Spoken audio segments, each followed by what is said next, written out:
de la crisis que estamos viviendo. Huracanes, terremotos, incendios, pandemia. Necesitamos un mensaje a nuestro corazón. Ministerio al pequeño rebaño. Nuevamente nos encontramos para otro episodio al pequeño rebaño. En esta ocasión vamos a dialogar acerca del capítulo 29 del libro El deseado de toda la gente. Este capítulo se titula El sábado. Y me acompaña, como es de costumbre, el pastor Orlando González. Y les invito para que inclinemos nuestros rostros para una oración. Eterno y amado Padre, oh Señor, al revisar tus promesas, al revisar tus pactos, anhelamos que tú te manifiestes en medio de nosotros con la unción del Espíritu Santo. Ven y dirígenos en este estudio. Amén. Amén. El sábado fue santificado en ocasión de la creación. Tal cual fue ordenado para el hombre, tuvo su origen cuando las estrellas todas del alba alababan y se regocijaban todos los hijos de Dios. La paz reinaba sobre el mundo entero, porque la tierra estaba en armonía con el cielo. Vio Dios que todo lo que había hecho, y aquí que era bueno en gran manera, y reposó en el gozo de su obra terminada. Por haber reposado en sábado, bendijo Dios el día séptimo y santificólo, es decir, que lo puso aparte para uso santo. Lo dio a Adán como día de descanso. Era un monumento recordativo de la obra de la creación, y así una señal del poder de Dios y de su amor.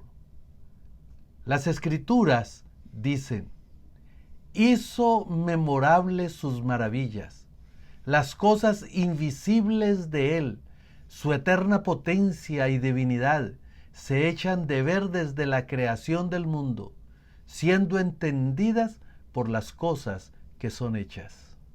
Todas las cosas fueron creadas por el Hijo de Dios. En el principio era el Verbo, y el Verbo era con Dios. Todas las cosas por Él fueron hechas, y sin Él nada de lo que es hecho fue hecho. Puesto que el sábado es un monumento recordativo de la obra de la creación, es una señal del amor y del poder de Cristo. El sábado dirige nuestros pensamientos a la naturaleza y nos pone en comunión con el Creador. En el canto de las aves, el murmullo de los árboles, la música del mar, podemos oír todavía esa voz que habló con Adán en el Edén y el frescor del día. Y mientras contemplamos su poder en la naturaleza, hallamos consuelo, porque la palabra que creó todas las cosas es la que infunden vida al alma. El que mandó que las tinieblas resplandeciese la luz, es el que resplandeció en nuestros corazones para iluminación del conocimiento de la gloria de Dios en la faz de Jesucristo. Fue este pensamiento el que provocó este canto del salmista: por cuanto me has alegrado, oh Jehová, con tus obras, en las obras de tus manos me gozo. Cuán grandes son tus obras, oh Jehová, muy profundos son tus pensamientos. Y el Espíritu Santo declara por medio del profeta Isaías: ¿a qué pues haréis semejante a Dios, o a qué imagen lo compondréis? ¿No sabéis? ¿No habéis oído? ¿Nunca os lo han dicho desde el principio? ¿No habéis sido enseñado desde que la tierra se fundó? Él está asentado sobre el globo de la tierra, cuyos moradores son como langostas. Él extiende los cielos como una cortina, tiéndelos como una tienda para morar. ¿A qué pues me haréis semejante o seré asimilado? Dice el Santo: levantad en alto vuestros ojos y mirad quién crió estas cosas. Él saca por cuenta su ejército, a todas llama por su nombre, ninguna faltará. Tal es la grandeza de su fuerza, su poder y virtud. Porque dices, oh Jacob, y hablas tú, Israel: Mi camino es escondido de Jehová, y de mi Dios pasó mi justicia. ¿No has sabido, no has oído que el Dios del siglo es Jehová, el cual crió los términos de la tierra? No se trabaja ni se fatiga con cansancio.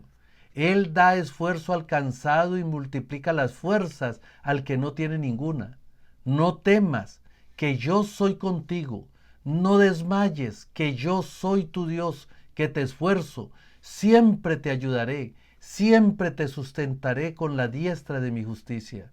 Mirad a mí y sed salvos, todos los términos de la tierra, porque yo soy Dios y no hay más. Tal es el mensaje que fue escrito en la naturaleza y que el sábado está destinado a rememorar.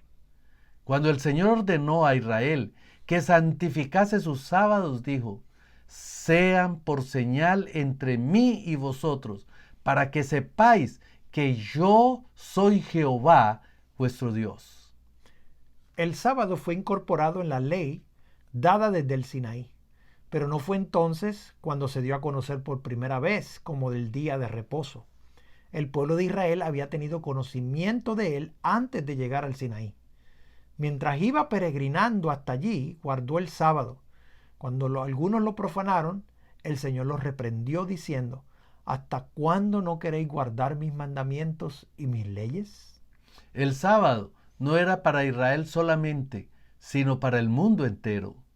Había sido dado a conocer al hombre en el Edén, y como los demás preceptos del Decálogo, es de obligación imperecedera.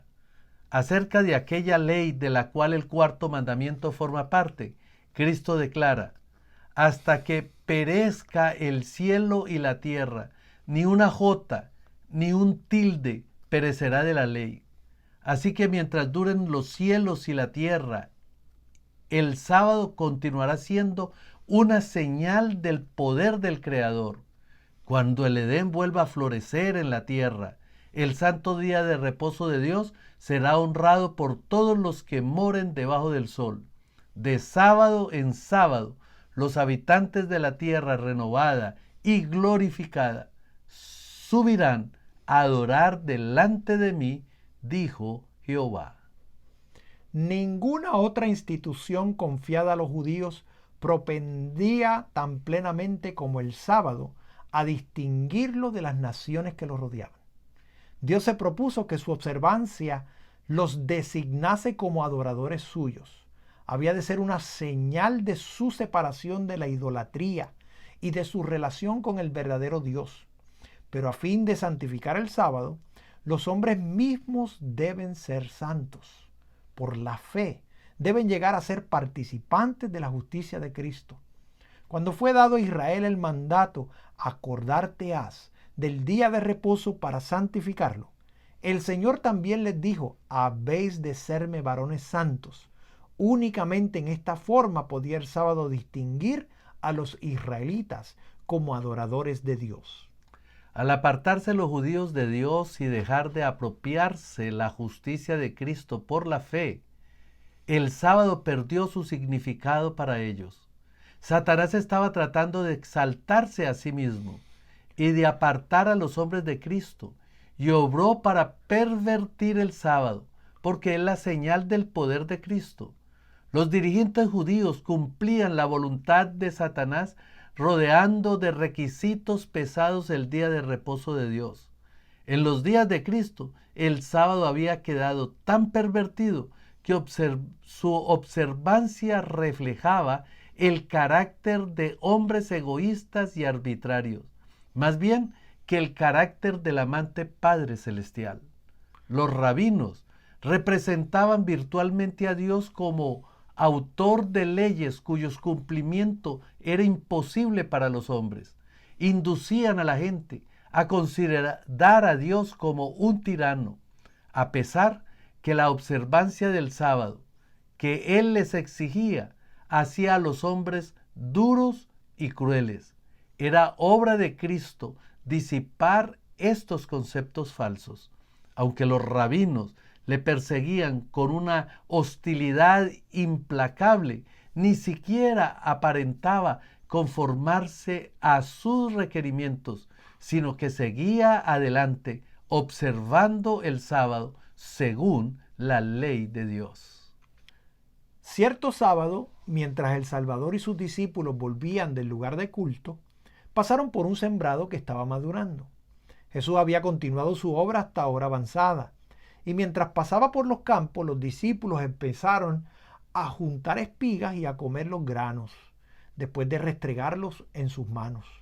En cualquier otro día este acto no habría provocado comentario, porque el que pasaba por un sembrado, un huerto o una viña, tenía plena libertad para recoger lo que deseara comer. Pero el hacer esto en sábado era tenido por un acto de profanación. No solo al juntar el grano se lo cegaba, sino que al restregarlo en las manos se lo trillaba. Y así, en opinión de los rabinos, había en ello un doble delito. Inmediatamente los espías se quejaron a Jesús diciendo: He aquí tus discípulos hacen lo que no es lícito hacer en sábado. Cuando se le acusó de violar el sábado en Betesda, Jesús se defendió afirmando su condición de Hijo de Dios y declarando que Él obraba en armonía con el Padre. Ahora que se atacaba a sus discípulos, Él citó a sus acusadores ejemplos del Antiguo Testamento, actos verificados en sábado por quienes estaban en el servicio de Dios.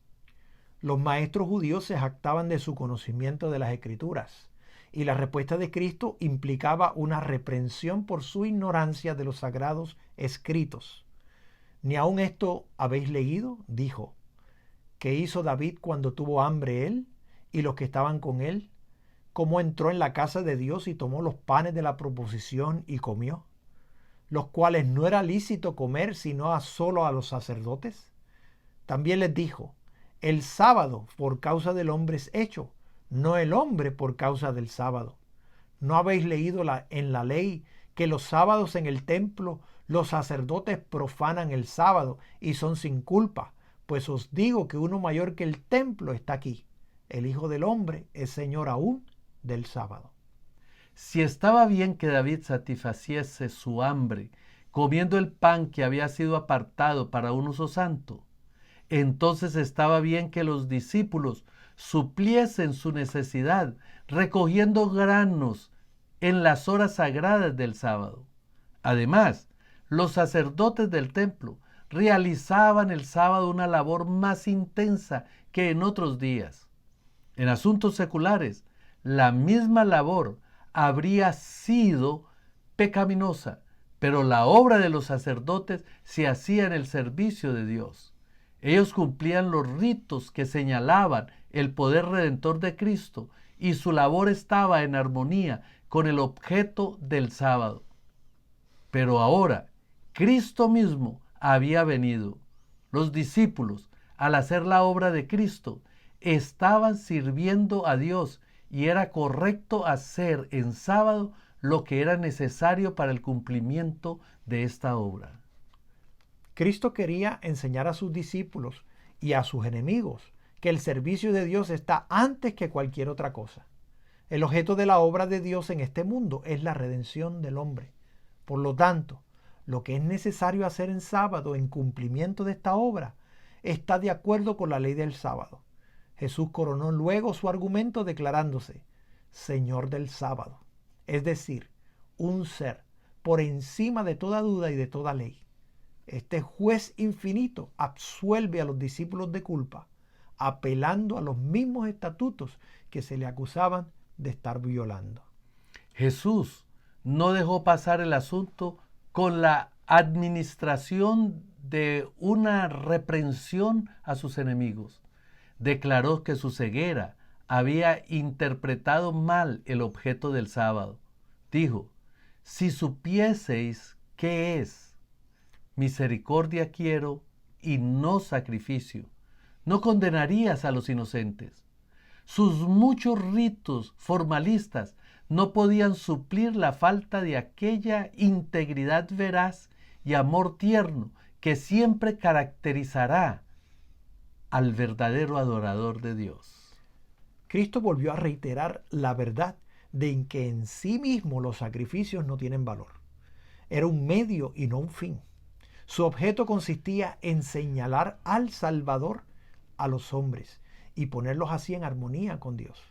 Lo que Dios aprecia es el servicio de amor. Faltando el mero ceremonial le es una ofensa. Así sucede con el sábado.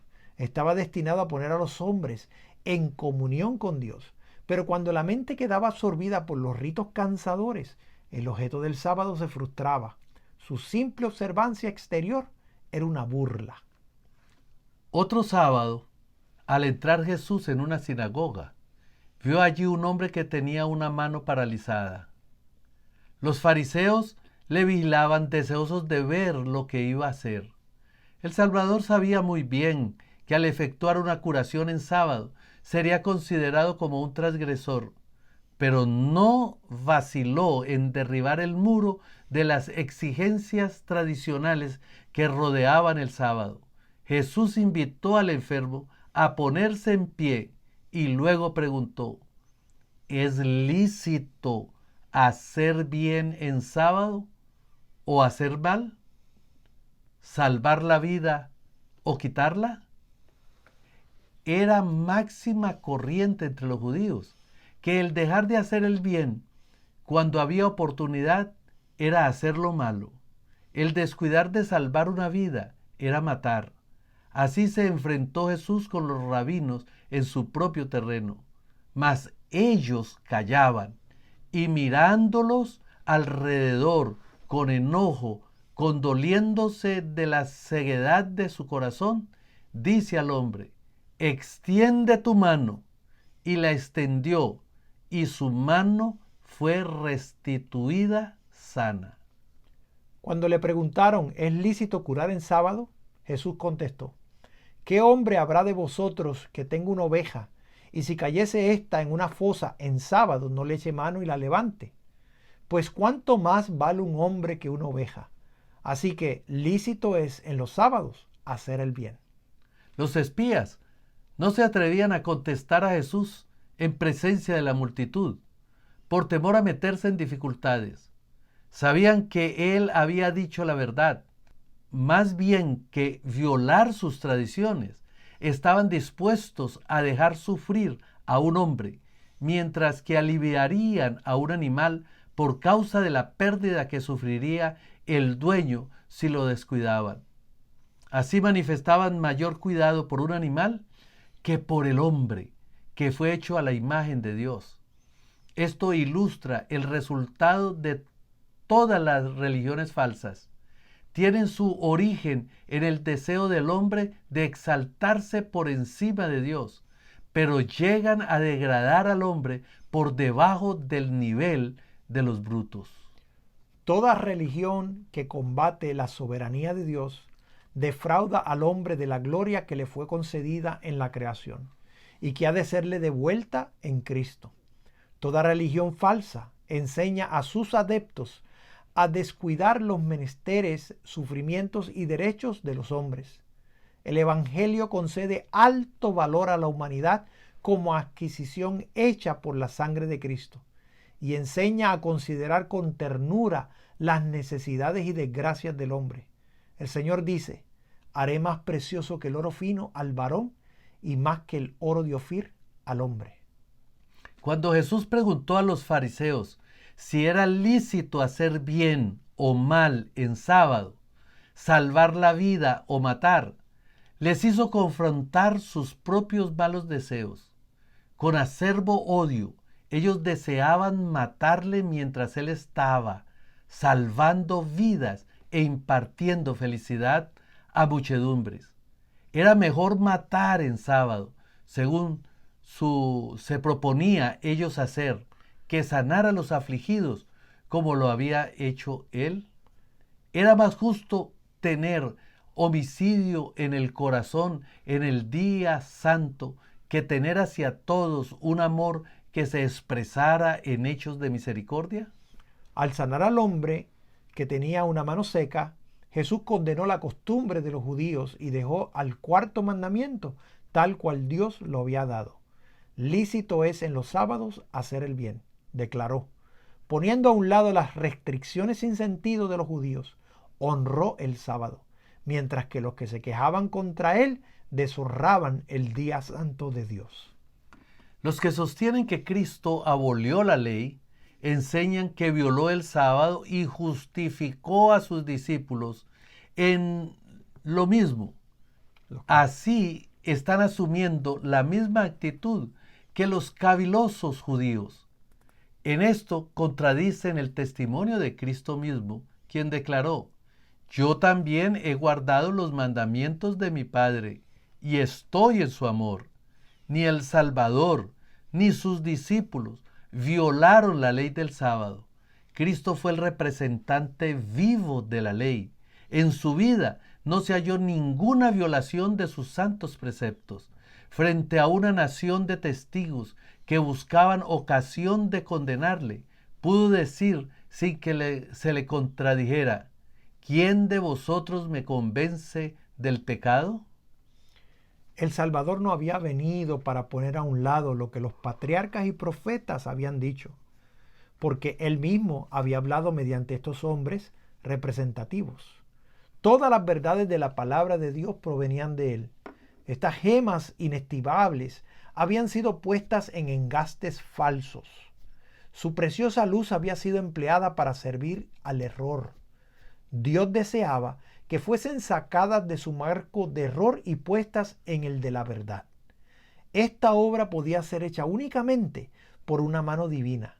Por su relación con el error, la verdad había estado sirviendo la causa del enemigo de Dios y del hombre. Cristo había venido para colocarla donde glorificase a Dios y obrase la salvación de la humanidad. El sábado por causa del hombre es hecho, no el hombre por causa del sábado. Dijo Jesús: las instituciones que Dios estableció son para beneficio de la humanidad. Todas las cosas son para vuestra causa. Sea Pablo, sea Apolos, sea Cefas, sea el mundo, sea la vida, sea la muerte, sea lo presente, sea lo porvenir. Todo es vuestro y vosotros de Cristo y Cristo de Dios. La ley de los 10 mandamientos, de la cual el sábado forma parte, fue dada por Dios a su pueblo como una bendición. Mandándonos Jehová, dijo Moisés, que ejecutásemos todos estos estatutos y que temamos a Jehová nuestro Dios, porque nos vaya bien todos los días y para que nos dé vida como hoy. Y mediante el salmista se dio este mensaje a Israel: servid a Jehová con alegría, venid ante su acatamiento con regocijo, reconoced que Jehová, Él es Dios, Él nos hizo y no nosotros a nosotros mismos, pueblo suyo somos y ovejas de su prado. Entrad por sus puertas con reconocimiento, con sus atrios con alabanza, y acerca de todos los que guardan el sábado del profanarlo. El Señor declara: yo los llevaré al monte de mi santidad y los recrearé en mi casa de adoración. El Hijo del Hombre es Señor aún del sábado. Estas palabras rebosan instrucción y consuelo. Por haber sido hecho el sábado para el hombre, es el día del Señor. Pertenece a Cristo, porque todas las cosas por Él fueron hechas, y sin Él nada de lo que es hecho fue hecho. Y como lo hizo todo, creó también el sábado. Por Él fue apartado como un monumento recordativo de la obra de la creación. Nos presenta a Cristo como santificador, tanto como creador. Declara que Él creó todas las cosas en el cielo y la tierra, y mediante quien todas las cosas existen. Es la cabeza de la iglesia, y que por su poder somos reconciliados con Dios. Porque hablando de Israel dijo: diles también mis sábados, que fuesen por señal entre mí y ellos, para que supiesen que yo soy Jehová, que los santifico. es decir, que los hace santos. Entonces el sábado es una señal del poder de Cristo para santificarnos. Es dado a todos aquellos a quienes Cristo hace santos. Como señal de su poder santificador, el sábado es dado a todos los que por medio de Cristo llegan a formar parte del Israel de Dios. Y el Señor dice, si retrajeres del sábado tu pie de hacer tu voluntad y en mi día santo, y al sábado llamares delicia, santo, glorioso de Jehová, entonces te deleitarás en Jehová. A todos los que reciban el sábado como señal del poder creador y redentor de Cristo, les resultará una delicia. Viendo a Cristo en él, se deleitan en él. El sábado les indica las obras de la creación como evidencia de su gran poder redentor, al par que recuerda la pérdida de paz del Edén, habla de la paz restaurada por el Salvador, y todo lo que encierra la naturaleza repite su invitación. Venid a mí, todos los que estáis trabajados y cargados, que yo os haré descansar. El Eterno nos invita de manera clara, primero, a que le reconozcamos como nuestro Creador. Segundo, a que le reconozcamos como nuestro Redentor y Salvador, porque Él está dispuesto a darnos el descanso. Y esa conmemoración de Él como nuestro Creador y como nuestro Restaurador y Salvador acontece en el día del sábado. Sábado glorioso para regocijarnos en aquel que todo nos dio y nos da para nuestra redención y salvación, para darnos paz y darnos gozo. Te invito, mi querido amigo, para que aceptes el consejo divino y adoremos al Señor de sábado en sábado y nos encontremos con Él por la eternidad también de sábado en sábado. Que el Señor nos dirija y nos guíe en esa decisión. Les invito a orar. Oremos. Una vez más, Señor, agradecidos por el reposo del sábado. En él podemos reflexionar y podemos agradecerte por las ricas bendiciones que nos das, que no merecemos. Sin embargo, tú derramas bendiciones cada semana. Nos bendices, nos cuidas, nos proteges, nos provees. Y cada sábado, Señor, venimos a agradecerte. Venimos a adorarte. Venimos, Señor, a expresarte nuestra gratitud. Por lo tanto, aceptas nuestra adoración. Y permítenos, Señor, que de sábado en sábado, en la eternidad, continuemos agradeciéndote. En el nombre de Jesús. Amén. Amén. Dios te Amén. bendiga. Esto ha sido un mensaje al pequeño rebaño. Compártelo con tus amigos. Dios te bendiga. Bendiciones.